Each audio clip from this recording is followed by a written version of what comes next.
It's the moment you didn't know you're waiting for. He is Carter. He's Chad. And this is the Irish 365 podcast. Chad, this is Lou Holtz. That's head coach of Notre Dame for 11 years. Greatest experience of my life. They're starting a Notre Dame podcast this summer. I have a podcast as well, but it's not about Notre Dame football, although I wish there were. But congratulations on your success. And it would be nice if I could be on your podcast, but my schedule is so hectic. But anything that has to do with Notre Dame, I'm all for it. God bless you. Go Irish. Welcome into the Irish 365 podcast, episode 26. The Virginia post-game review. And that's all I can say about that. Yeah. I know you were expecting the, but Yeah. you got the. Yeah. Because I feel that's kind of the appropriate soundbite for this activity. And the way because the Virginia game did not go as expected in a lot of ways. We won the game, which was expected. I think I said going into it when we were talking with Jordan on the pre-show that I kind of felt like 35 was the floor for Notre Dame, and that was true. I did not envision 10 plus points for Virginia. Yeah. But they got 14. So yeah, it didn't go quite as expected. I think, there's some things that Notre Dame did well and some things that Notre Dame could have done better, to say the least. But let's kind of go through it from the experience side. Let's start back at the beginning and kind of walk through that. So you and Maddie went up earlier than Christy, Caden, and myself because we had a activity for Caden that didn't get over till 1 o'clock, so it was going to be a late start for us to get up there. We got up there plenty of time. We were up in our seats before the flyover. So So me and Maddie wanted to get up there early. Just we hadn't been up there crazy early for a game. Just kind of wanted to be on campus earlier, get to the bookstore, hit some of the pregame traditions. Like watch the band play at the quad. Just kind of walked around. Beautiful. Like it was 55. Like pregame was so like it's one of those where it's like you're in November. It's not crazy hot. Like you can get your jacket, like sweatpants. Like it was a good day. Just get up and walk around campus. Like you weren't burning up walking around. No, I didn't feel like I was sweating bullets. Freezing. Exactly. I wasn't sweating bullets, but I didn't feel like I was freezing. So we just kind of went up earlier, just walking around. Nothing too crazy. But we knew there was going to be a flyover. We wanted to be there for the senior day activities. We just kind of wanted to watch warm-ups and stuff. Like it was just like a great weather day, like, especially before the game. Obviously, by the end of the game, it got a little chilly, but before the game, it was just absolutely great out there. So we were excited to get up early. So it was a good time. They get up in time just for the player walk, missed it by a few minutes, but I mean, it was a great time. Yeah, and we were hoping to get up for the player walk and just knew that with Caden's activity, it wasn't going to allow us to do that. And it's like, okay, it is what it is. So we decided to call something we haven't done in a while, and that was to hang out after the game and catch some players leaving. So we'll talk about that a little bit, but that's what we did to sacrifice not making the players walk, and that worked out pretty well for us. So yeah, I mean, we got up there. We knew that there would be a flyover, so we wanted to make sure we were in the stadium for that. And then, of course, after the flyover, they would do the announcement of all the seniors, which I think is kind of a cool tradition. Yeah, one of my favorite. Only happens once a year, obviously, but on senior night where they basically have all the players' families come onto the field, stand at the 50-yard line. They bring the team out in the traditional, here come the Irish. The team runs out on the field, all the underclassmen. The seniors stay back. Coach Freeman meets them 20-yard line, 25-yard line somewhere-ish. They announce each individual senior. They come running out, usually hug, dap up Coach. He says whatever he says in their ear, and then they run onto the 50-yard line, and they get a chance to hug their family and do all that on the field. So always kind of cool. You get some of these seniors that, they've been on the squad. Maybe they've been walk-ons, practice players. Maybe you're aware of them in a game here or there, but not known names. Then, of course, you get into the big name guys that everybody really rallies around and rallies behind. Right. So, and that's always cool. And then, then there's guys that, like Benjamin Morris, who's not a senior, but he's not playing another down at Notre Dame unless something crazy happens. So it's kind of like, I wished he had one more. Or had graduated early or, got his classwork done early. So, because you'd like to give him that same. But, I mean, it was pretty clear that Xavier Watts got a lot of love. Yeah. And so he should have, because he's one, you just look at his career, and he started off as a wide receiver, basically was told, you know what, you're not good enough to be a wide receiver in this group, which I think is hysterical when you look at how our wide receivers have been the last couple of years. But 3 years ago, he got transitioned over. Marcus Freeman's first year as defensive coordinator. Yeah. And I think I heard Marcus talk about that in the post-game press conference. Someone asked him about Xavier Watts, and his comment was, didn't know what to expect, except we knew he was an athlete, and didn't know a lot about him coming in. And what was pretty obvious in the immediately is his ability to track a runner. And like he said, that's just natural. And he said, it's hard to teach. And he said, Xavier Watts clearly had that. Yeah. So he's just grown and become, I think he's going to be one of the top safeties off the board in the draft. Yeah, he'll be one of the spring. Yeah, definitely agree with that. Especially when you look at Notre Dame's track record of safeties, it's not hurting them by any means. So yeah, I think, and cool thing about safety is it seems to be a career you can play a long time in the NFL if you're good. Harrison Smith has been in the NFL, it seems like, forever. Kyle Hamilton's going to be in there forever. Yeah. And Xavier Watts is going to be that next unsung hero safety that's going to go to the NFL, and some team's going to get him, and they're going to be thrilled. Right. And maybe Aiden Schuler coming up right behind him. I'm sure. Yeah. Notre Dame is so stacked in the secondary. Yeah. It's not even – it's amazing. And and you think about it, and it's like, okay, Freeman came in as defensive coordinator 4 years ago, really. Yep. His third-year head coach. 3rd year's head coach. And the guys that he's recruited since he's been there are starting, especially defensively, are starting to show. Yeah. And you can see it clearly on the defensive side of the ball. Like, we're stacked. So, yeah, it was cool to see Xavier Watts, who could have easily said, no, I'm not going to stick around here and be a safety. I'm going to go somewhere else and be a receiver and all those kind of things. And especially after Coach Kelly left, he could have gone somewhere else without any penalty, and he decided to stick around, and he bought in. And I'm glad. I mean, one, just a class dude. Yeah. And the interactions I've had, like a few weeks ago, 4 weeks ago, 8 weeks ago, got a chance to talk to his mom at the game, and she's just a really nice lady, and just seems like he comes from a good family, good situation. I mean, everything I've seen on the guy, read on the guy, heard the guy talk, like, yeah, he's one of those guys you're just happy for. So a lot of the seniors we feel that way about, but yeah, it was good to see him and see that whole situation. So yeah, I always like that part of senior day tradition. That's always one of those things that I just enjoy. It's like those kids getting to celebrate their accomplishment of graduating the university, which Notre Dame is still the top university for graduating football players. And people forget about that. That's one place we like to finish number one.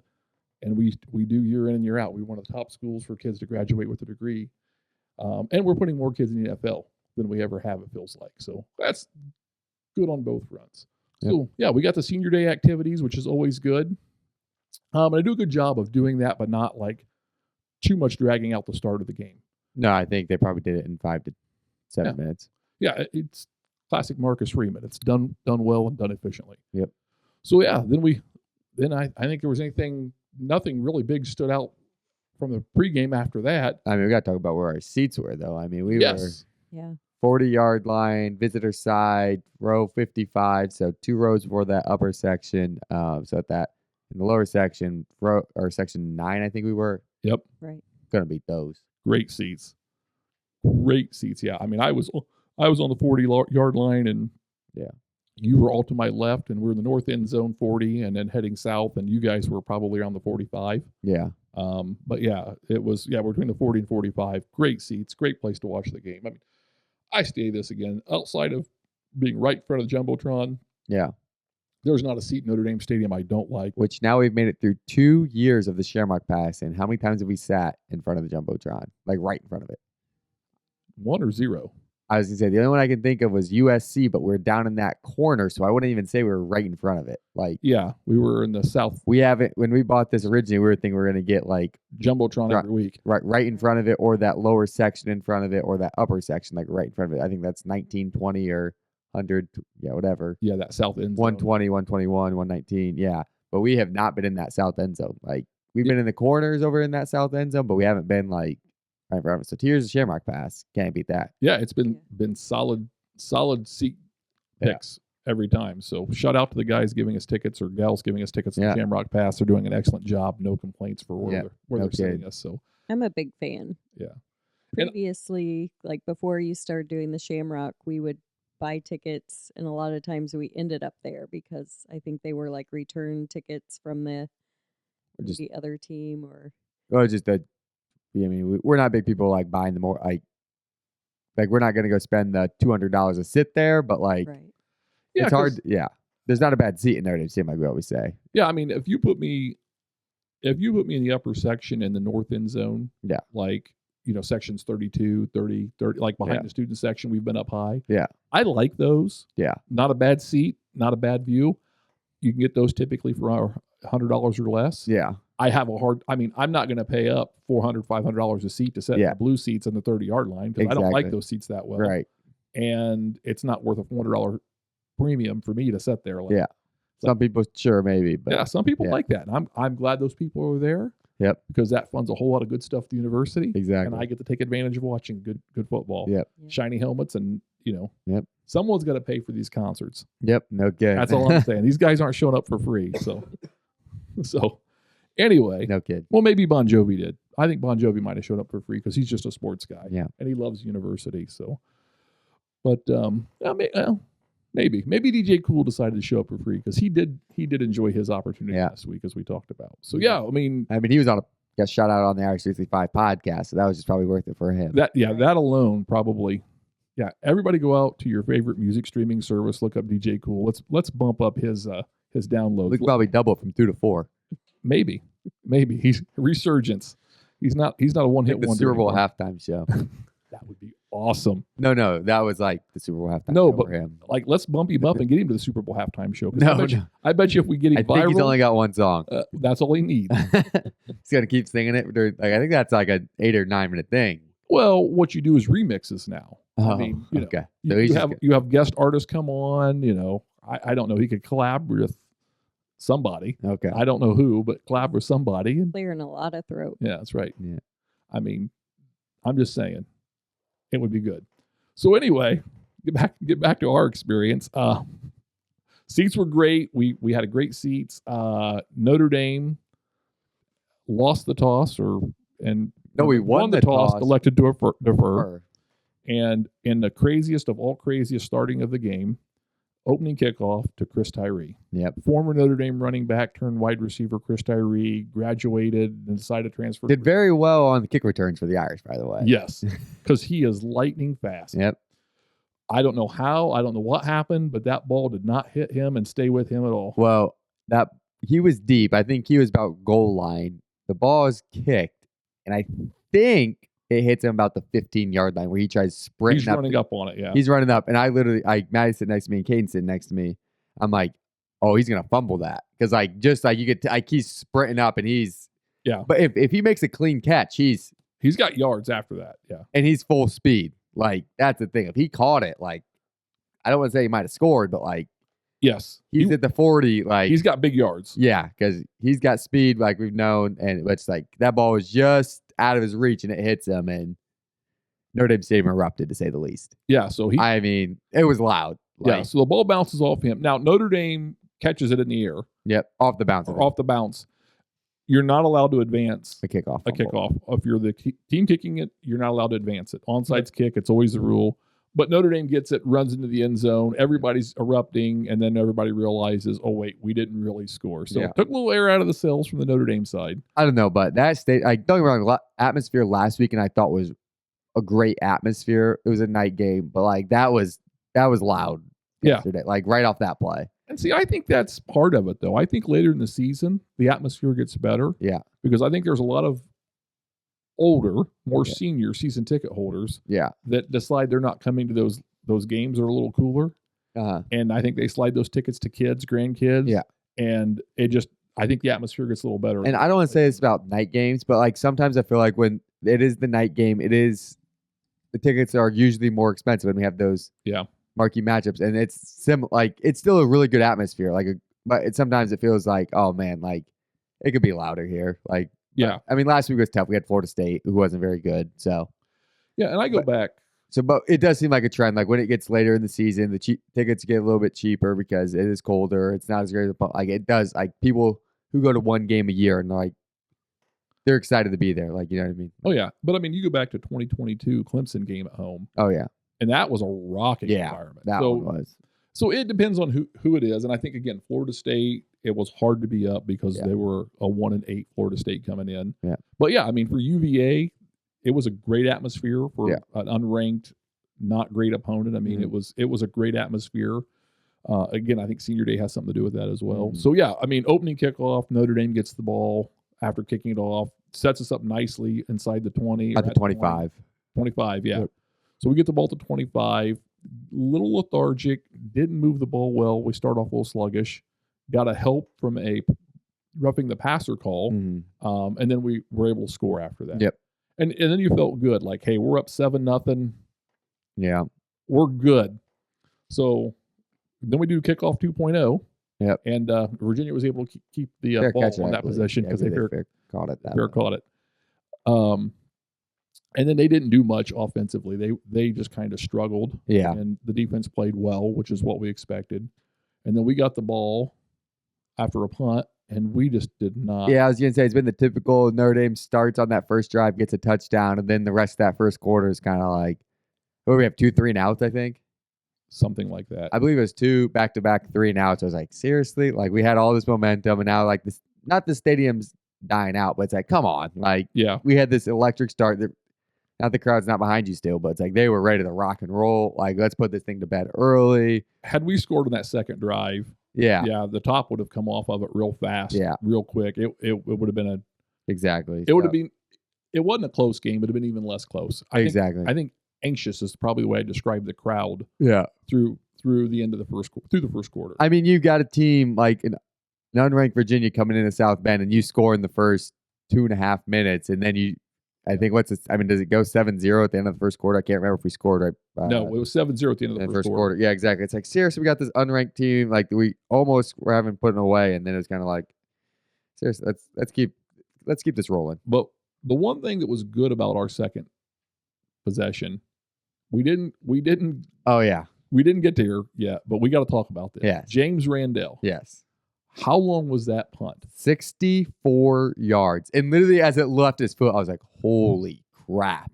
Like, did you ever see the hang time on that? I did not. It had to be. We need to go back and try to find it on Peacock or something. Did you? I have not. I have not gone back and looked. I wanted to go back and look at I hadn't had a chance today to go hit social media. Yeah. But I wanted to go back and see what the hang time was on that kick. Because 1, it was long. Yeah.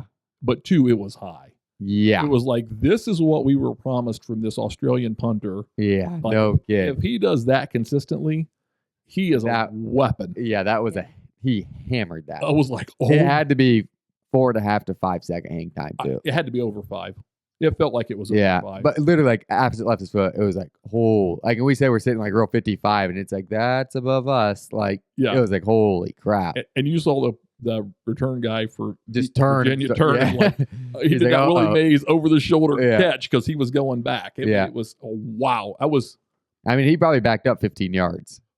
I'll dare say maybe the best punt I've ever seen in person. Yeah. In person, maybe the best punt. Yeah. I've seen long punts. Yeah. And I've seen high punts, but I've never seen that high, that long. Yeah, that was a good one. Like, usually guys hit them long. They're lower. They don't have the hang time. They're just kind of but man, that was just like, wow. Yeah. Beautiful, beautiful freaking kick. Yeah. I mean, absolutely beautiful.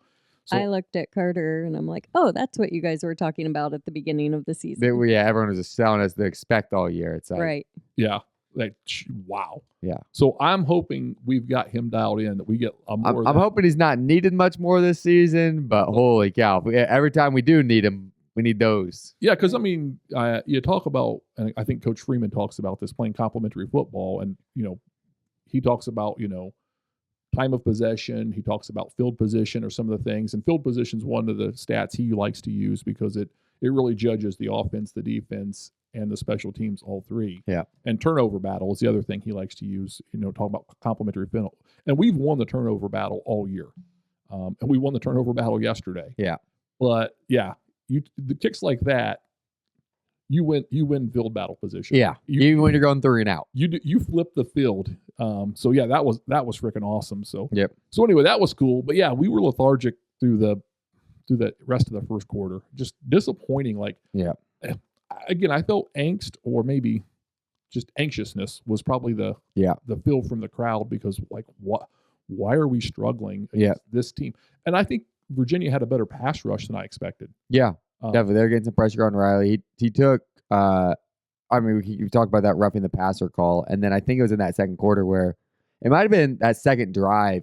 He gets that kind of like blown up. Like that I think it was a D tackle just comes Number right up. 90, their big D tackle. Yeah, that was a big dude. Just comes up and just crushes him. And it was like, oh, man. Yeah, he was disruptive. He looked more like an SEC defensive tackle than an ACC defensive tackle. Yeah, and he's fired up. I don't know if he's planning on hitting the transfer portal and trying to get some good film out there or what. Or he transferred to Virginia. I don't know what his story was. But yeah, he was making plays. He was giving us the fits, that's for sure. Yeah. So, yeah, we get through the first quarter, and it's 7-0 Irish, and you're just like, and I felt like a couple of different times, like Love was going to break something, Price was going to break something, Riley was going to break something. But, there were some throws early that I thought Riley threw great balls in the first quarter. Yeah. We just didn't catch for whatever reason. I mean, is all I can say about the offense, because our passing game, and I think we tried to pass the ball a lot more and run Riley a lot less. Oh, yeah. I think they really tried to get it. Riley didn't get a rushing touchdown yesterday. It was a good game to not run Riley a lot. Yeah. Just because we could get that. So I think these next 2 weeks is going to be like Army's going to be a good team. USC is going to be a good team. We're going to need to see a little bit more Riley. Yeah, this was the game to get Riley in the passing game and sync on. You don't want to try and do it against USC. You want to try and get it here. You still can do it against Army, I think. Oh, yeah. But I'm just saying we want these teams being more worried these next 2 weeks that we have more for Riley's arm, and then those legs, that opportunity is going to open up a lot more. This would have been the game to get Riley's passing numbers up. And he didn't have a terrible game, but it could have been much better. Yeah. He finished 22 for 33, 214, and we'll get into this in a second, like 3 touchdowns, and they all came within like a 6.5 minute span. Yeah. Well, yeah. I mean, yeah, just kind of a bang. It was there. it was a tight game. It wasn't. Yeah. It was, like I said, that anxious feeling coming out of the stands, and then second quarter came around, and thank goodness we had such a great second quarter. Yeah. Because that was 21 points. 21 points second quarter. Our first touchdown was 6 minutes 34 seconds left. The second one in that quarter was 2:20 left, and then one with 49 seconds left. Yeah. I mean, we halfway through the quarter, we got efficient quick. And what happened? I mean, we scored that first touchdown second quarter, so let's not skip that one. Yep. I mean, we drove down. Jaden Harrison caught a touchdown, first of the year from Riley, an 8-yard one. Michigan made the kick, and it was just like, good drive. Definitely a good drive. Got the Irish going. Nice to see a passing touchdown. Yeah. But to get those next 2 fired up, did anything happen? Well, see, we need Maddie on here, because we got the Tommy Reese do your job shout out last week on the refs. Yeah. I think they did not get the message. They did not get their message. It was worse. Yeah. And I don't like to criticize referees. Yeah. But there was some really bad officiating yesterday. Yeah. Like, I just believe that, and I've just come to expect that the Big East does not have ACC, or the ACC does not have the best refs. I've just come to expect that. Yep. But I know a lot of people feel like, oh, they're biased. They hate Notre Dame. Like, no, they make bad calls both ways. Yeah. It's just frustrating when they go against us. But yeah, the first touchdown that was called back. So Jaden Harrison, was it a 75-yard? 65 or 65? Something 65 ridiculous. Yards. Yeah. It was 60 plus. Yeah. 100%. Great ball, great catch, great run. Hands to the face was the call. Offensive lineman got a hold of the face mask. That was an easy call. Yep. That was the right call. Unfortunately, we got taken back. And so that put us into this, third and even longer. Yeah. We didn't convert. Well, I think that might have been second down, because then it was second and long, and we ended up getting it to like 4th and 5, I think it was. Yeah. I thought it was third down, and then we ran a play. Because we were back. Yeah, whatever it was, I think hands to the face, I think it was a 10 to 15. But yeah, we were back very behind the sticks. I thought we were 3rd and 5. We scored the touchdown. Then we went 3rd and 15. Then got it back to 4th and 5. 4th and 5. Yeah. And then we lined up for the punt. Yep. And it was a little bit unusual punt formation for us, but it was sort of a punt formation. And we weren't like inside. I think we were inside the 30 at that point. So it was like you didn't want to get that blocked. Like, no. You know what I mean? So it wasn't unusual, I don't want to say. So yeah. And what I didn't realize the time we lined up, I knew we didn't have any gunners out there. Mm-hmm. Yeah, like We were normally you have Yeah. gunners on the end, and we didn't have any gunners, so that kind of was like, that's a weird formation. Mm-hmm. And everybody was in tight, and like you said, it was kind of like max protect. But I didn't realize that Great House was sitting there right behind the line, kind of tucked in behind the guard. And so the ball was snapped to the up guy, who was only 5 yards back instead of 10 yards back, who basically then hands it to Great House, who's kind of hidden like a fumblerooski, like he's like crouched down but not on the ground. The play starts to go to the right, and then he runs around to the left. And I think that was a design. No, it was Faison. Or I was Faison, yeah. So what it was, Faison was there, and Love comes, because we hit that a couple weeks ago, the fake punt. Love comes scorching around the right side, so the defense shifts that way, and then the line starts blocking left, and that's when Faison just opened up space. Yeah, because, I mean, you see Jeremiah Love on the punt team, and he's flying around the right side like he did a few weeks ago on film against Georgia Tech. Yeah. And like, wait, go after that guy. Yeah.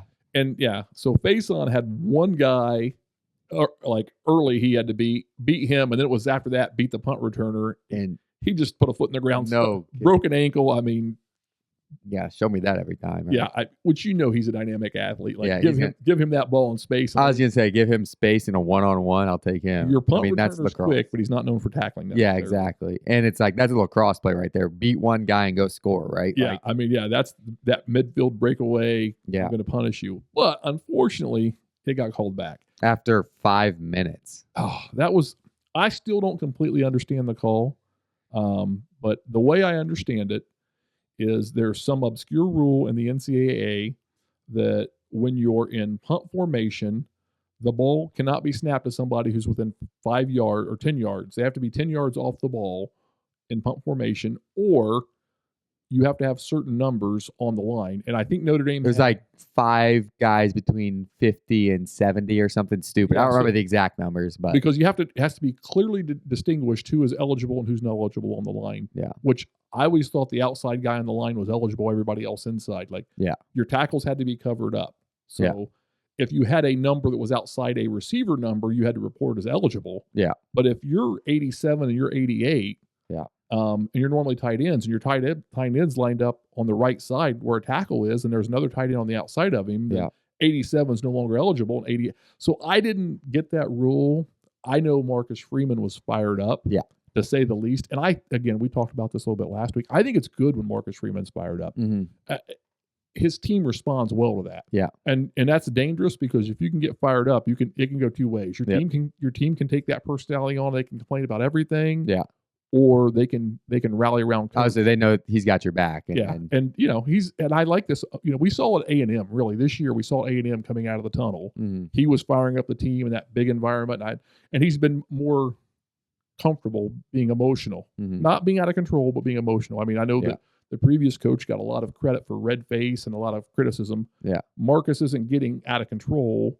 He's getting emotional, and I think it was an appropriate response. He in his post-game press conference was like, maybe I held on to it a little too long, because it wasn't just that play. It was a couple more plays after that where he still had a problem. But from what I understood, the Notre Dame special teams guys, they pretty much told the referees, this is a formation that we might use. Mm-hmm.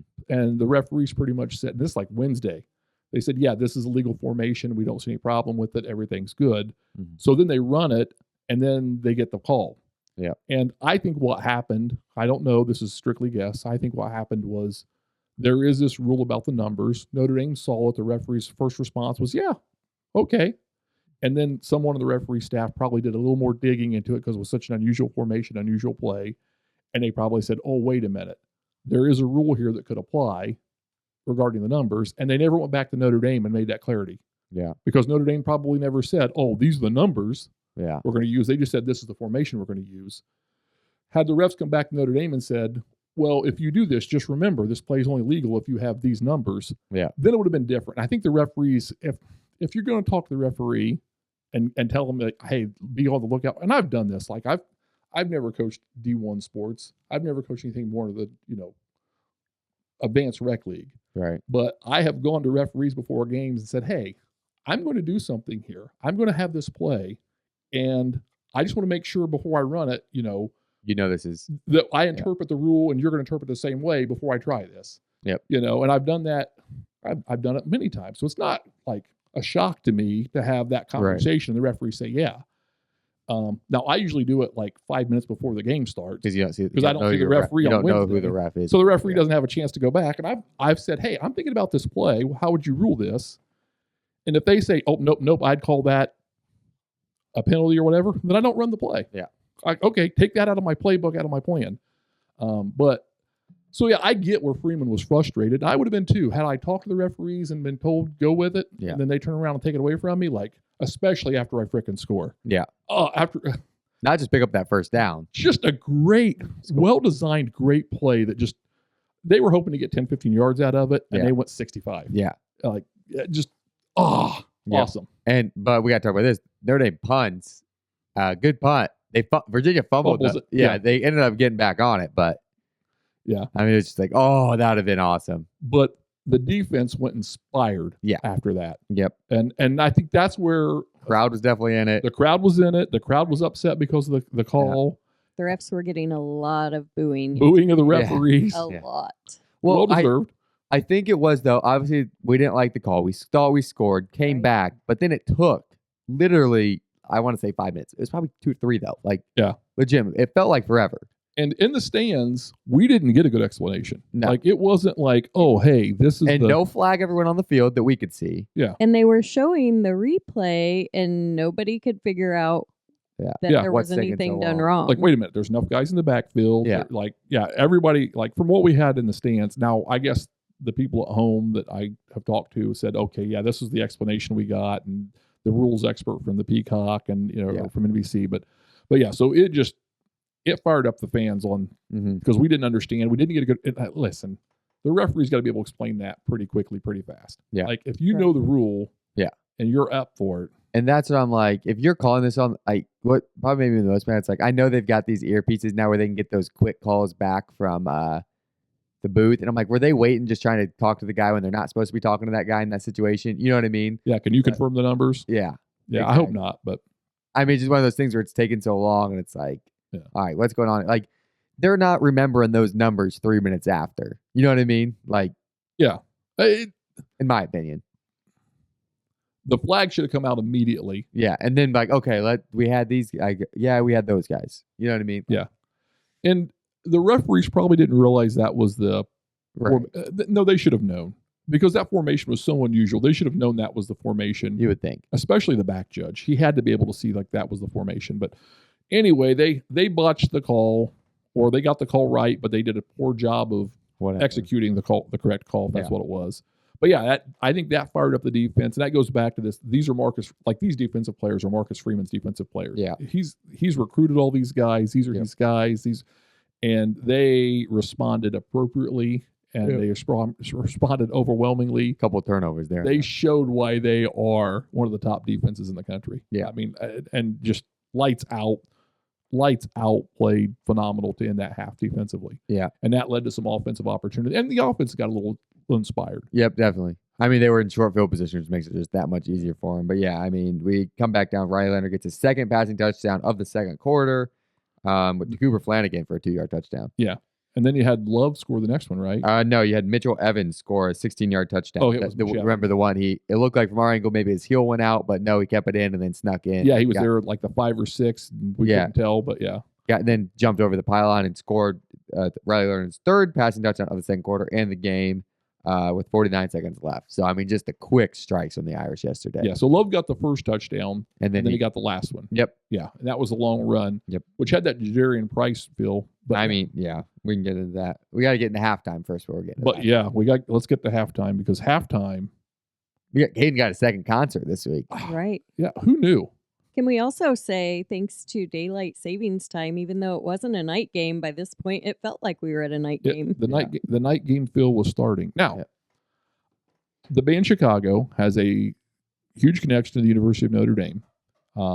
The manager for the band Chicago was like a player in the '66 national championship team. Yep. And like one of the priests at the University of Notre Dame actually like mentored the band Chicago. And, I don't hate Chicago. It's not the band I'm like a huge fan of. Not your genre, not my But genre. if they're on, I'm not like, oh, turn it. It's awful. So Yeah.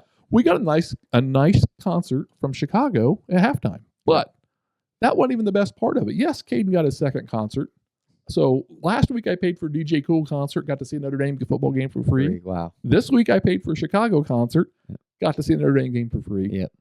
But even better, last week I didn't get my red velvet cake. No.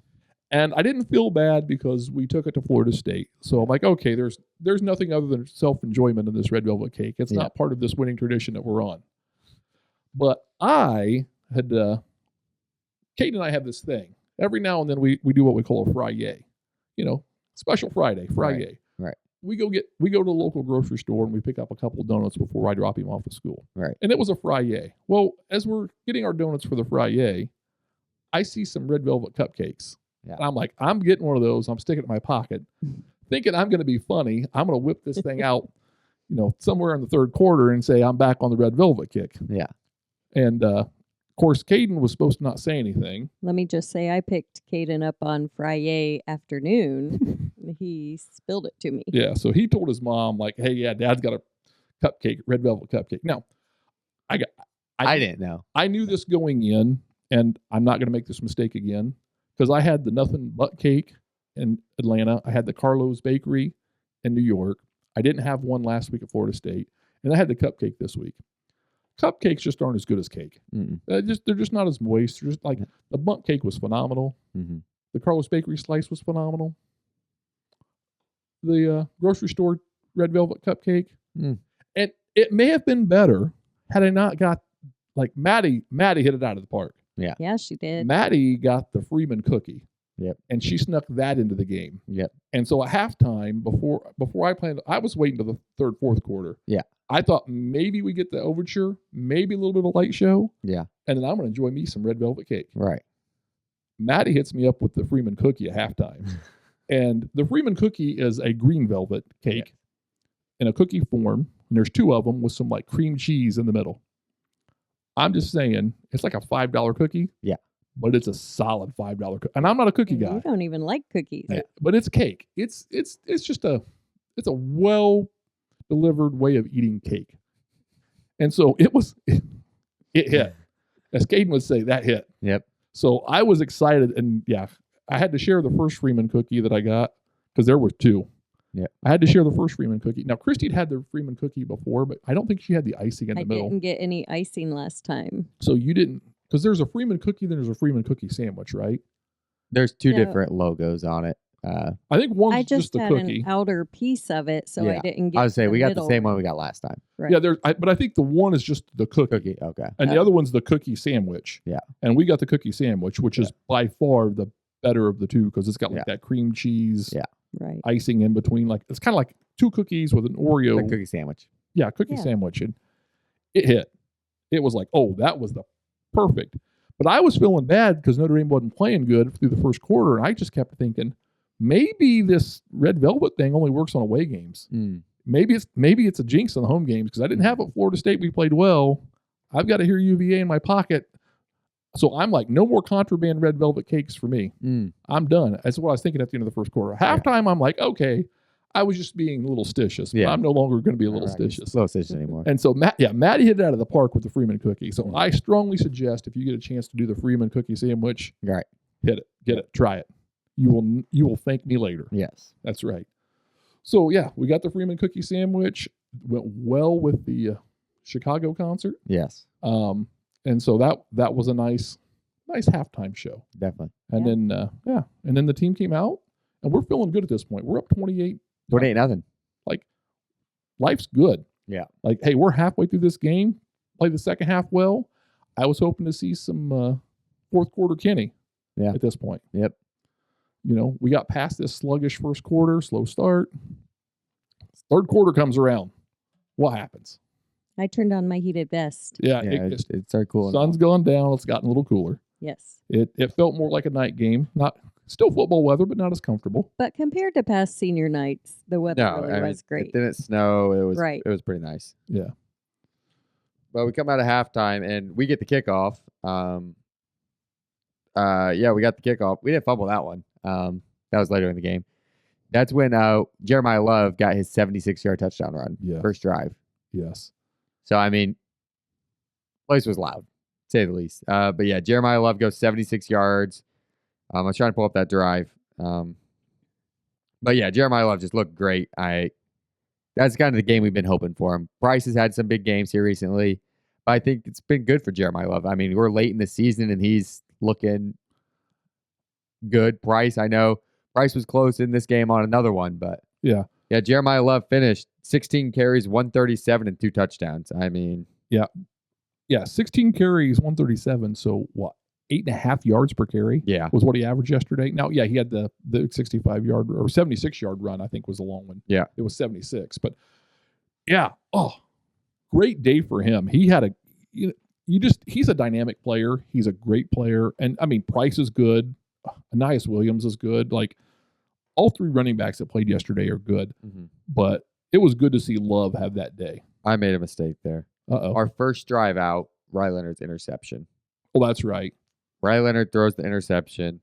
Then Virginia goes 3 and out, and then Jeremiah. Then we scored. Right. Yes, and Riley Leonard's interception was terrible. Double coverage right there. Yeah, that was just we got this.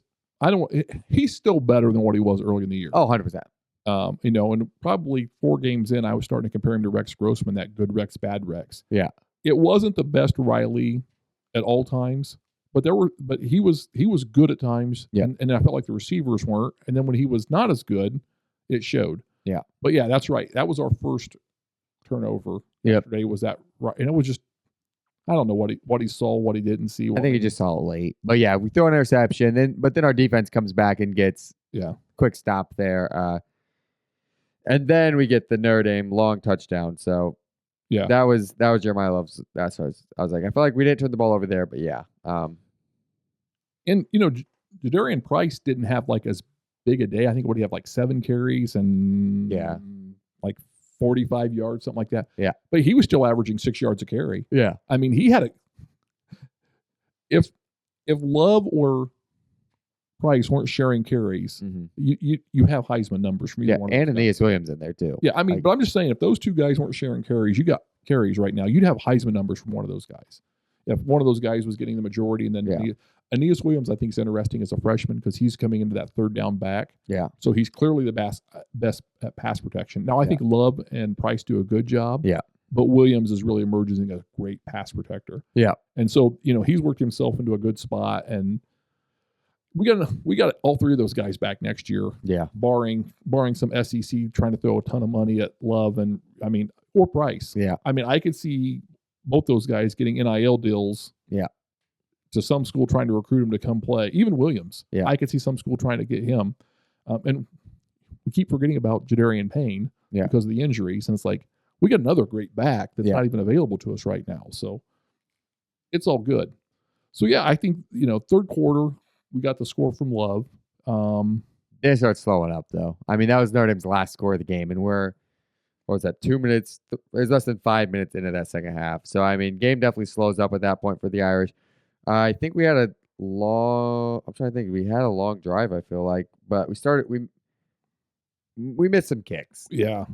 Because we had a chance to score, but we didn't mention that. We had a chance to score again before the end of the half. Like we scored 50 seconds and had another chance, and we missed a field goal. Right. Definitely had some injuries in that kicking position. But that was a 50. I mean, it was a longer 7-yarder. Yeah, it was a long kick. And I don't even know who the guy was coming into that. Like, missed it wide right though. Yeah, he didn't have a lot of leg left over, but he did push it right. And we talked about this before. I mean, from a kicker's perspective, there is a distance that a kicker's comfortable with. Yeah. And then there's a distance a kicker is capable of. Yep. And I feel like maybe on that kick, it was a distance he's capable of. Right. Not like he'd have been 10 yards closer. Probably put it down. He'd have probably been right down the middle. Yep. He'd have been in that comful zone. This is where he felt like he had to swell up and hit a little farther. And he didn't miss it right by a lot. Yeah. But when you're out 57 yards, a half a degree off will push that ball, 5 yards, 10 yards to the right or to the left. So I felt like that was probably where he was at on that. But I'm like, okay. Yeah. Because Jeter he kicked the extra point, I think. Yeah, he kicked all extra points yesterday. But he didn't kick anything long, but I think he's got some sort of injury or he's still recovering. Yeah. And I wasn't sure. I was going to go back and look, and I didn't. I was like, okay, was this guy a senior walk-on that they just threw out there? Because it's like, okay. I was trying to remember if he was announced on senior day yesterday, but yeah. I don't remember that. But I mean, I just trying to figure out, okay, and maybe they're just trying to figure out if they've got another kicker. Yeah. Because what we know from the kicking standpoint is a lot of guys can kick 55-yarders in practice all day long. But when you're in the middle of a game and it changes everything. Yeah. And it's that whole operation. Good snap, good hold. And you're like, well, okay, Salerno's our holder and Buckner's our holder, our backup holder. And Salerno's been consistent. You know, he's played receiver, like he's got good hands. So I don't feel like I didn't see anything in a replay that made me think, oh, this was an operational error. I think it's just a guy who was probably trying to hit the ball in his range, but not his comfort zone. Right. And so, yeah, we missed that kick right before the half, but it wasn't a big deal because you're up 28-0. Yeah, it would have been nice, maybe 31-0. Get the it ball would have been nice to have that. Because I was thinking, let's get this 2-for-1. Let's get this score, and then we get the ball back. Yeah. Let's go score again. So you take a field goal there, and then you get the ball back, and you go and hopefully score a touchdown the opening drive. Unfortunately, we were driving. We got that pick, and that killed it. And then, again, defense stepped up, and then we got the score after that. Now we're up 35-0. You're feeling good. Yeah. But then the offense kind of went to sleep again after that. They had a couple long drives, but yeah, turnover on downs down there. We had another missed field goal late in the game. Yeah, I mean, just couldn't get in the end zone anymore. So that was kind of frustrating because, yeah, I mean, 35 points right into the second half, and then you don't score for 2.5 quarters. It's kind of like this game would have been a lot different if we didn't have that massive second quarter. Yeah. And that was definitely like, you felt good because like the Irish put up 35. And again, we won by 21, but it's kind of like, man, if we didn't have that massive 6 minutes there, like where we scored 3 times, it's like that won us the game right there. Does this turn into NIU all of a sudden? Yeah, I was gonna say that's a tie ball game because Virginia scores late. Obviously, we have a bunch of backups, and I don't think they score late there. But it's just one of those things where it's like, man, good thing those refs made us a little mad there because that could have been a much closer game there. Yeah, and they got their score, which. Their first score, it was what it was. Their last score was... Well, we got to talk about the first score. I mean, they throw that long ball. It's dropped. And somehow the refs don't come in and stop it. Like, they call a catch on the field, whatever. But how is the booth not coming down? Like, that was clearly hit the ground. It wasn't like... And Christian Gray was in the coverage, and he's like no. He's like, no, that wasn't a catch. Like, he's emphatic about it. Yeah. And so I can't believe the booth didn't stop to review that. Like, they don't have to let him get that play off. No. Right. And they did. And it's like, this is another situation where the referees missed it. Like, and they was shown like that was a clear on the Jumbotron, we saw it before the play was going on. Yeah. We saw it was dropped. Yeah. So that was a blown call, which allowed them to score that first touchdown. But it's like, okay, whatever. That was trash. And then, like you said, they scored in the fourth quarter with 14 seconds left. 20 something. They called a timeout under a minute when they got stuffed. Yeah. They backdoor covered us. But we had at least 5, if not 6 freshmen on the field on that last drive. Yeah. And, I mean, did they make plays? Yes. But did they make plays against our second team? Not really. It was kind of our third team. Yeah. And I saw things, I mean, Sean Savano, freshman, defensive tackle, defensive end, big dude. Like, I think he's going to be a fan favorite here maybe as early as next year. Yeah. But I saw a great motor. There was a play where he came back up and made a hit. And I'll just say this: the UVA players didn't feel as good about that touchdown as they could have, because I think some of them come out of there saying, no, those guys were hitting. Yeah. I mean, that kind of took a little wind out of it. You'd like to finish that game 35-7. 35-0, yeah. Or 35-0. But, I mean, they got the one, and if we'd have finished 35-7, you'd have felt better about it. Yeah. The 2 field goals would have been 41-7, would have felt really good about. Yeah. But then they got that last touchdown. I don't think it hurts Notre Dame in the big picture. No. I mean, we won by 21. We were 21.5 point favorites. So we're a good team. We won. Yeah. We can't say great team. We didn't cover. No. But yeah, we played well. And then, of course, then you get into the post game activity. Well, we got to talk about this real quick. Well, what I miss? We had over 40 people on the Sam Hartman jersey competition this week. Yeah. Yeah. Did anybody win? We were closer than ever. Yeah. We thought we were close last week because we had that late touchdown score. We were 1 point off this week, people. Oh, someone almost got it. 35-13 was a score prediction out there. Yeah. That extra point. Yeah, someone was expecting 2 field goals and a touchdown. Yeah. They were not expecting 2 touchdowns out of Virginia. And yeah, I mean, so shout out to everyone that was participating this week. We'll run it back again this week. Don't you guys worry. We're going to get this jersey out to one of you. Yeah, there's an opportunity here. It's going to happen. Like last week, we were like, I don't think we can get any closer without hitting it. Like, we're going to hit if we have as many people this weekend. Yeah. So, yeah. Keep participating in that, guys. Let's go. Yeah, we got someone this. come get it. Yep, we want it. We want it to be yours. We're going to ship it to you. It's a good-looking jersey. It is. And, hey, Sam Hartman was in attendance. Yeah. Before the game, we were like, it's happening today. Yes. Like, Sam Hartman's here. We got a bunch of people on this. Like, it's happening. Yeah. But, unfortunately, close, but not close enough. Yes. We got it this week. So, yeah, then we get to the post-game activity. And post-game, it's, we always do the alma mater, and that's one of our favorite traditions to go through. And the players line up in front of the student section. The band plays the alma mater, and everybody kind of in the crowd, arms around each other, swings and sways and does that whole thing. And like, we really like that. I guess we didn't talk about the light show between the third and fourth. And it was kind of a weak light show. Yeah. Bon Jovi, I don't really I like the Bon Jovi I don't want to talk song. about it even.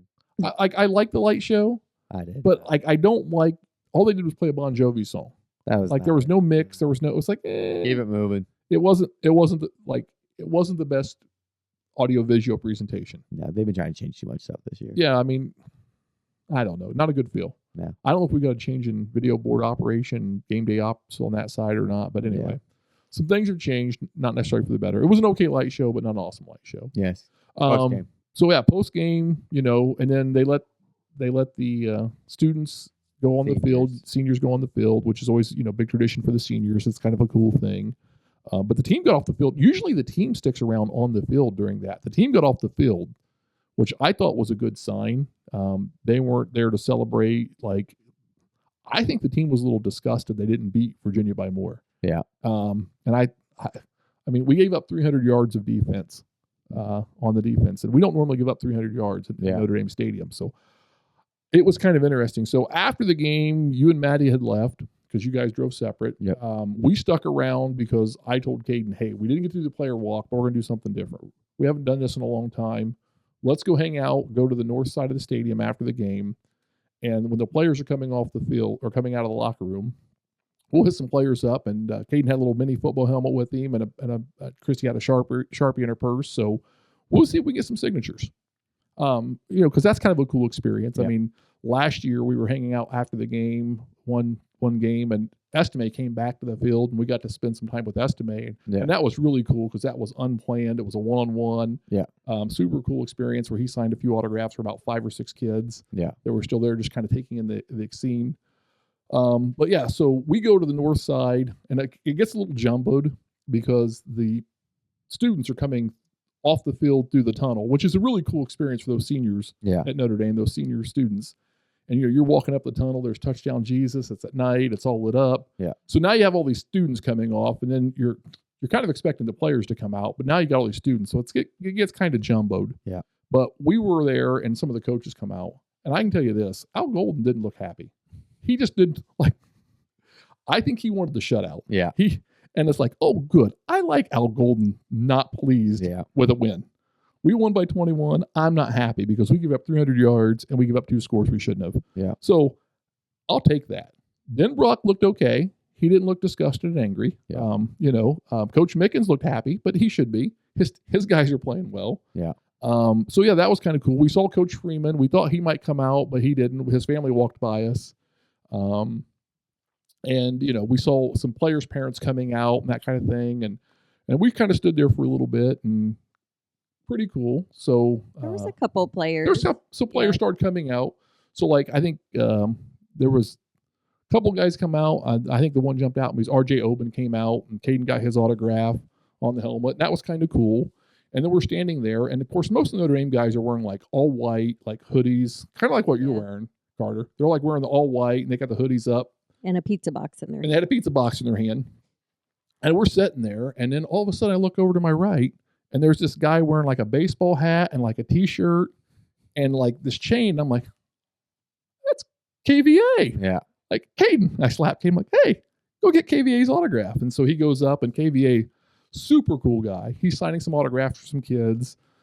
There were some kids. I wish Caden would have done this afterwards. They had the play by a champion 3x5 poster. Yeah. And they were having players sign it. It's like, oh, that would be cool. Yeah. Cool. That would be. I mean, the helmet was cool. Now we know for next year. Yeah. You can get a lot more signatures on that. Oh yeah. And you can see them all at once. Because that's what I was starting to get worried about. It's like, Caden, you're going to start running out of space here on this helmet real fast. But you got KVA signature, and all I can say is I'm not a little guy. I'm not tall, but I'm not a little guy. Yeah. KVA's huge. Yeah. As a freshman. Like he's a freshman and he's a man. Like he's a man. Like I expected him to be taller than me, but he's big. Yeah. It's like, oh, I get why you're so good. I get why you were the 5-star linebacker coming in.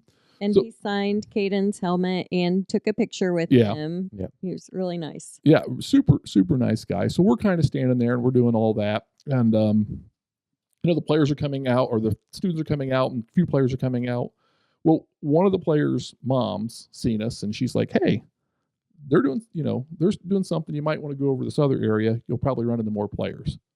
And we're like, oh, okay. So we walk over. I believe some of the senior players were going back on the field at that point because I did see a lot on social media. Yeah. So I think some were going back on out on the field afterwards. Yep. Yeah, soaking that last. Yep. Hopefully they're going to be back in a month. Oh yeah. But this is the guaranteed last time home game. So go soak it in, enjoy it, make the most of it. Absolutely.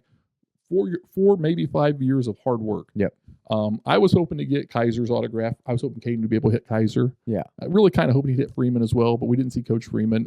He may have come out the gate later, but we went around to this other gate. And we got to talk to the player's mom, and she was nicest lady. And she was just like, hey. And so we were walking up, and Chris Larno was coming out. She's like, hey, Chris, sign this kid's helmet. Mm-hmm. So then Caden got Chris Larno to sign his helmet, and that was kind of cool. And he'd gotten Jaden Osbury's signature, and then all of a sudden we're standing there, and out comes Jeremiah Love.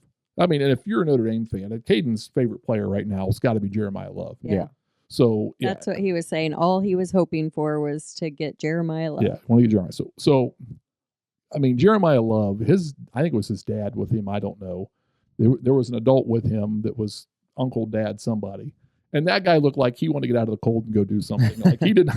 He wasn't rude. He wasn't, but you could tell hey, Jeremiah Love, I don't know, there was probably half dozen kids somewhere in that range, at least 6 kids. Yeah. And there were some adults. And it was funny. There was adults who had these boards made up, and they had trading cards with them, and they were getting signatures. They were trying to make some money. These were memorabilia guys. Were trying to sell memorabilia. Yeah. And he signed autographs for those guys.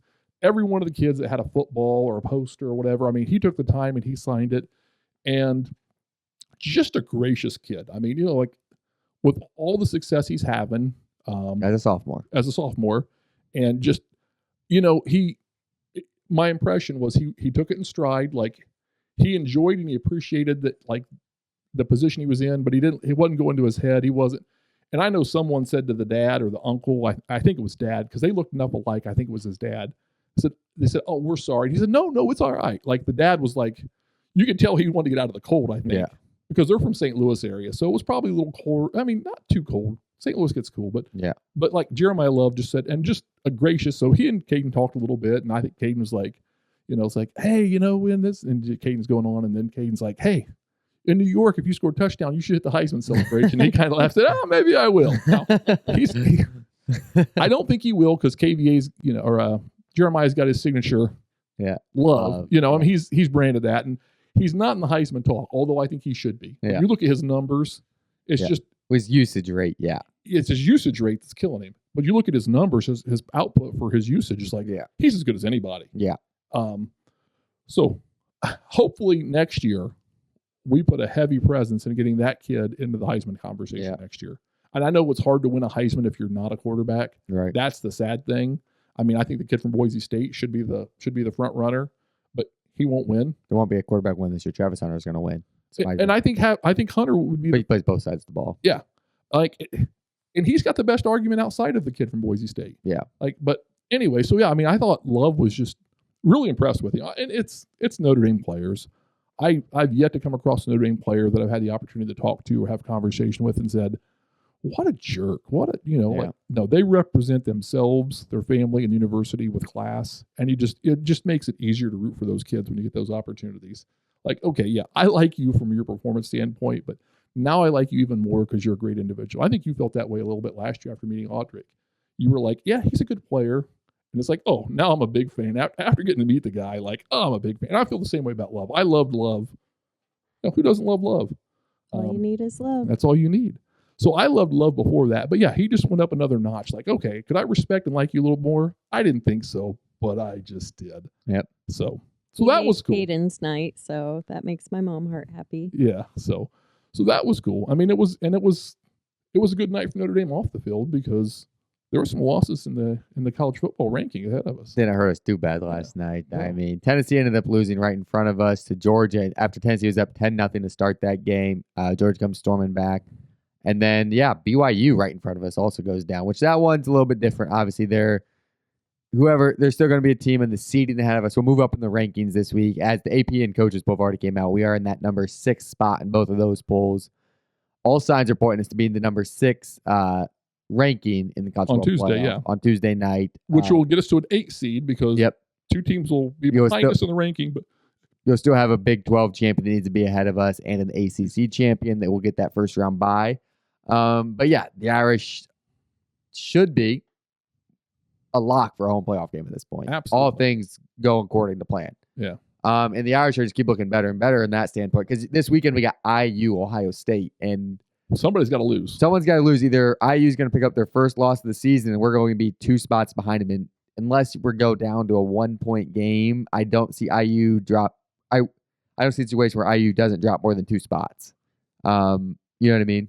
Yeah, or Ohio State. If Ohio State goes, but if Ohio State loses this game by a point, it'll be their second loss. So if Ohio State loses close, I think that's their second loss. We stay ahead of them. And if IU loses close, then they may not fall behind us, but they probably will. I was going to say, I'm assuming Ohio State's going to win this game by 7 to 10 points at least, and that'll make IU drop a few spots. But either way, there's no reason to believe that Notre Dame wins out that they won't finish at least 8th seed at the worst, which is guaranteed. Unless we win both these games by 3 points each. You know what I mean? Like, then maybe you have someone jump us, but I don't see that being a situation. Like, it'd have to be 2 bad weeks in a row for Notre Dame. Yeah, I mean, and USC, I still say USC is going to be a tough game. Yeah. Army will be a tough game, but we know what we're getting into with the triple option. We've got to defend it. We've shown that. Should play well against Army. USC is going to be a challenge. Our offense has got to play better. Yeah.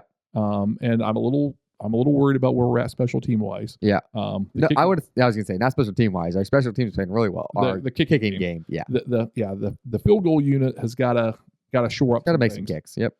Because that could become big not only against USC, but that could become big in the playoffs. You need special. You need to be able to rely on 30 yards and in. Yep. I mean, there's just college football division. Modern day college football, it's 45 and in. Yeah. But I'm not even comfortable right now 35 and in. Yeah, exactly. I mean, and we're back to that Georgia Tech, right? I mean, they could hit everything inside 20. They couldn't anything out over 20 kind of a thing. So, yeah, I think it was a good day off the field. So, Christy, anything from the experience side that we haven't hit you want to cover? Well, I'm a little disappointed in Notre Dame. Uh-oh. What'd they do? So I talked about early in the season how in the bathroom that the water was really cold when it was hot outside, but I remember former seasons where they warmed up the water in the bathroom for cold games. Yep. And I had cold water yesterday. I could have used some warm water. Ice cold too. Really cold. Someone did get the boiler switch turned over for turn the heat on the water, so that was a little bit disappointing. They were saving it for December, Mom. I guess they can only turn it on 1 to 2 games. They've only got so much water. Yeah, they only got so much hot water in South Bend, Indiana. They got to save it for December. All Conservative. Right? Yep. Well, hear me now. Turn on the warm water. So, do we have our December. Tommy Reese do your job? Yes. Shout out this week. Somebody do your job. The referees are getting it. The refs are getting it. And turn on that hot water for December. Yes, please. Game operations at the stadium. Yep. Stadium operations. Make sure you get the water heater turned on for that December game. Yes. And again, that December game is going to be interesting. It's most likely going to be a big SEC school. I mean, that's who's jumbled up right behind us. So you just have to assume, like, it feels like there's going to be an SEC school. If you're playing the odds, it's an SEC school. Now, the interesting part will be where does IU, because IU's going to drop. How far do they drop? If IU loses to Ohio State. Because, if we get into that 6th spot, maybe IU's in that 10 spot. I mean, it's hard to say where they're going to fall. I could see them being that 9, 10, 11, or 12, really. So that'll be the really interesting part. But, besides that, it looks like it's going to be an SEC school. So here's the way I'm kind of, I think if Ohio State loses, I think they go right behind us, and if IU beats Ohio State next week, I think Ohio State doesn't drop a lot, but they drop behind us. Yeah. And if we end up at 6, I think they end up at 7. Yeah. Kind of a thing. And I think that's one of those, okay, we're in the 7th seed, they're in the 8th seed. Ohio State's going to host first round game. Yeah. So we don't have to worry about Ohio State, I don't think, coming in. And it's like, okay, 9 is going to go to Ohio State if that's the case. Who's going to be at 10? Yeah. And I could see 9 being Georgia, which Georgia going to Ohio State in December could be a crazy good game in the first round. Or Alabama. But I think Alabama could very easily be that team that ends up in that spot. Yeah. And I think it's interesting because we got Texas A&M coming up. Yeah. And if Texas loses to A&M, I could see it being Texas that comes to Notre Dame in December. And that would be, I mean, Texas was there 6 years ago. I'm trying to think. And there was a lot of Texas people that came up to that game. That was opening weekend. Yeah, we were. I mean, me and you went to that one, and that was an awesome game. Josh Adams coming out. That's 2018. Then I thinking off the top of my head. So 6 years ago. That's what I'm thinking. And I mean, that would be. It's not like they haven't been there in the last 20 years, but that would be an awesome environment for Texas to come to Notre Dame. Yeah. So it could be Texas. I mean, that first round playoff game, if Notre Dame holds on and wins the next 2 games, could be very interesting, very exciting. Big brand coming to South Bend. Big brand, yeah. Like that's all signs are pointing to this point. I mean, you could have which Ole Miss isn't a small brand, but it's not your Alabama, your Georgia, your Texas. Like it's not as exciting. Yeah. And if I have to pick, I think Ole Miss is the team I want to come. Yeah. Again, I think our offense has looked really good, and I was starting to feel good about our offense until this weekend. And it's like, okay, reality set back in. We don't need to play a all-world SEC defense like they have in Georgia right now. Yeah. I think our defense can hang with anybody. Yeah. And we might. That's the problem. I don't know if it becomes a defensive battle and it's one of those 6-3 games that we can come out on top in a 6-3 game. Because I don't feel good about our kicking game right now. It just our defense is going to score a pick 6 and we're going to miss the extra point for the 6-3 game, huh? Yeah. I mean, I just don't feel like I've seen SEC games in the past where it's just defensive struggles, and I love those kind of games. Yeah, and it's 6-3, and you're like, oh, what a freaking game that was. Yeah, and I feel like we could defensively we could hang with anybody. Yeah, but then it's like, okay, is our kicking game strong enough? Right now, it's just one of those things that. I don't know what's going on in that operation, but we got to get that cleared. We got to get that fixed in the next couple of weeks. Yeah. We definitely do. So it's setting up nice. It's setting up nice, like for Notre Dame. We're getting excited, huh? Yeah. I mean, I don't see us getting anything higher than a 6 seed, but realistically, 7 seeds probably where we're going to end up at. I would say I'm feeling pretty solid on that. I know you're set on that 7 seed. I think there's a chance for that 6 seed. If Oregon wins the Big Ten, that puts Ohio State as a 2-loss.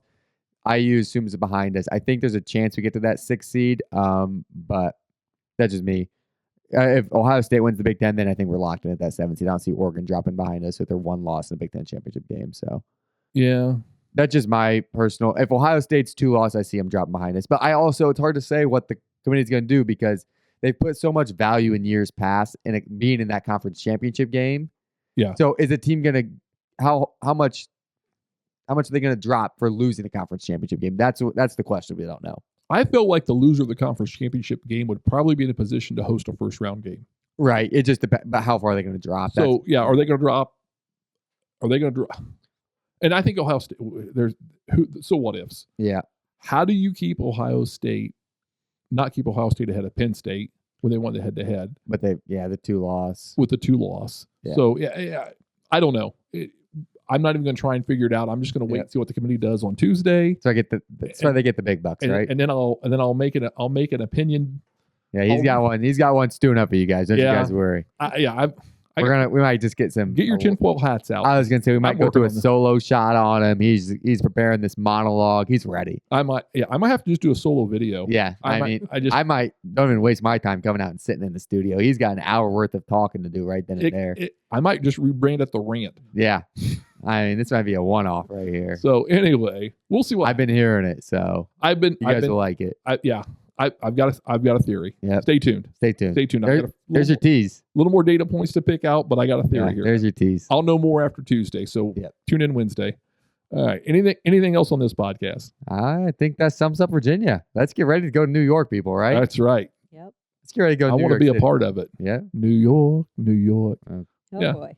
I will All right. sing. Now people aren't going to tune in if they think you're going to sing. Come on. I now. promise not to sing. Okay. Thank you. We appreciate that. So thanks for listening to this episode. Let's get ready for these last 2 weeks. We got 2 more guaranteed opportunities, Coach Ream would say. That's right. 2 more opportunities. 2 more data points. Let's do it. Let's look for team glory. Yep. 2 more data points. Let's do it. Go Irish. We hope you enjoyed this episode of the Irish 365 podcast. You can find us wherever you get your podcast. We are on YouTube, X, Instagram, and Facebook.